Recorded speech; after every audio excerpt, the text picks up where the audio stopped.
මැරෙන්න කලින් මිනිස්සු තේරුම් ගන්නත් ඕනේ මේ කාරණේ. මොකටද මිනිස්සු වෙලා උපදින්නේ කියන එක. මිනිස්සෙක් කියලා ඉපදුනාම මැරෙන්න කලින් තේරුම් ගන්න ඕන එකක් තමයි ඇයි මිනිස්සු වෙලා ඉපදුනේ කියන එක. 6-4 දන්න කාලේ ඉඳන් අපේ ජීවිතේ අපි නාස්ති කරගන්නේ මේ කාලෙකින් හම්බෙච්ච මනුෂ්‍යාත්ම භාවය.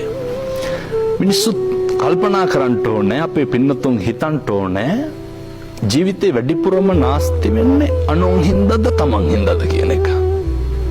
වැඩිපුරම අපි අපේ ජීවිතේ නාස්ති කරගන්නේ අනුන් හින්දා. අනුන් නිසා. මිනිස්සු හොඳටම දන්නවා සත්පුරුෂ පින්නතුනි ප්‍රධාන අකුසල මූල 3 ලෝභයයි, ද්වේෂයයි, මෝහයයි.